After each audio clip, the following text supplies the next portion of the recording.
बच्चों आज हम आपसे बात करेंगे न्यूटन्स लॉ ऑफ मोशन के। तो बच्चों आज आपको ऐसी ट्रिक बताऊंगा जिससे आप कभी भी ज़िंदगी में न्यूटन्स के तीनों लॉ नहीं भूलेंगे।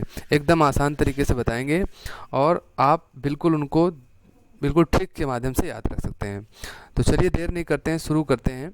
ओके, तो first of all Newton's first law की अगर बात करें तो न्यूटन्स, देखो बच्चों, सारे बच्चों को न्यूटन का फर्स्ट और थर्ड लॉ तो बहुत आसानी से याद रहता है, लेकिन सेकंड लॉ वो हमेशा भूल जाते हैं। अभी याद करेंगे फिर कुछ दिन बाद भूल जाएंगे, लेकिन आज आपको ऐसी ट्रिक बताएंगे जिससे आप ज़िंदगी भर सेकंड लॉ नहीं भूलेंगे।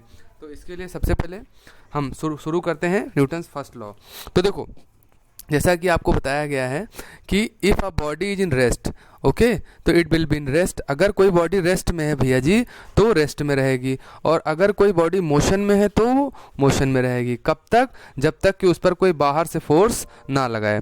तो देखो क्या मतलब है, आपने देखा होगा कि मान लो ये ज़मीन पे बड़ा सा एक पत्थर पड़ा है, ठीक, तो ये जब तक पड़ा रहेगा जब तक कि कोई इसे हटाए ना। तो क्या है कि ये रेस्ट में है तो रेस्ट में ही रहना चाहेगा। कब तक? जब तक कि इस पर क्या है कि बाहर एक्सटर्नल फोर्स ना लगे। एक्सटर्नल फोर्स का मतलब कोई आदमी उसे उठाकर दूसरी जगह कर दे।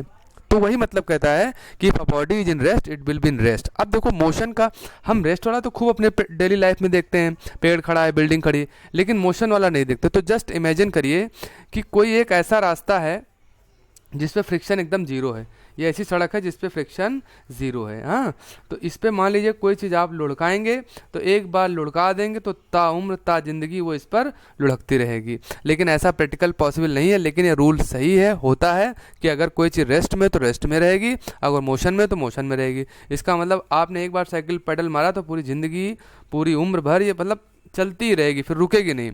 लेकिन ऐसा पॉसिबल नहीं है क्योंकि फ्रिक्शन यहाँ पे लगेगा जिस वजह से साइकिल रुक जाएगी। ये हो सकता है कि थोड़ी दूर तक जाके रुके और अच्छी सड़क और अच्छा सब कुछ मेंटेन कर लें, लेकिन ऐसा नहीं कि ज़िंदगी में चलता रहे, क्योंकि उसमें फ्रिक्शन ज़रूर कहीं ना कहीं लगेगा। लेकिन रूल हमारा क्या है? रूल हमको लिखना है भैया जी बहुत सिंपल, अ बॉडी अगर रुकी है तो रुकी रहेगी, चल रही है तो चल रहेगी। अब इसको इंग्लिश में लिख दीजिए, if a body is in rest it will be in rest, if a body is in motion it will B motion until unless external force is applied. बहुत सिंपल। पहला लॉ बिल्कुल लिख दें, एग्जांपल लिख देंगे इसके बहुत सारे कि क्या है।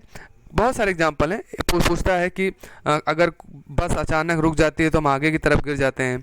तो इसका क्या है कि मान लीजिए बस पे ब्रेक लगा तो क्या होता है, बॉडी का निचला हिस्सा बस के साथ रेस्ट में आ जाता है, लेकिन ऊपर वाला मोशन में ही रहना चाहता है, क्योंकि हमारा अटैचमेंट तो यहाँ से है, नीचे से ज़्यादा है, तो ये हिस्सा आगे की तरफ ऐसे बेंड हो जाता है। ठीक है, चलिए आगे है Newton second law of motion. क्या है? Rate of change of momentum is directly proportional to applied force. अब इसको हमेशा भूल जाते हैं, इसको याद कर लीजिए। ट्रिक क्या है? पप्पू तेरा फालूदा। फालूदा जानते हैं ना, जिसको खाते हैं हम लोग, है ना, उसको बोलते हैं पप्पू तेरा फालूदा। कैसे भैया जी याद रखेंगे? पी से पी, टी से टी नीचे कर देना और एफ को यहाँ कर देना, यहाँ लगा देना प्रोपोर्शनल, ठीक, यहाँ डेल्टा लगा देना, बस। कैसे? देखो फिर से, पी पप्पू तेरा फालूदा, ठीक। तो क्या हुआ? डेल्टा पी का मतलब क्या है? चेंज किस में? मोमेंटम में, और टाइम से डिवाइड है तो रेट बन गया। तो क्या बोलेंगे? Rate of change of momentum, यानी delta p upon delta t किसके प्रोपोर्शनल है? प्रोपोर्शनल, ये साइन लगा दीजिए, प्रोपोर्शनल टू फोर्स। बस हो गया, सिंपल सी बात है।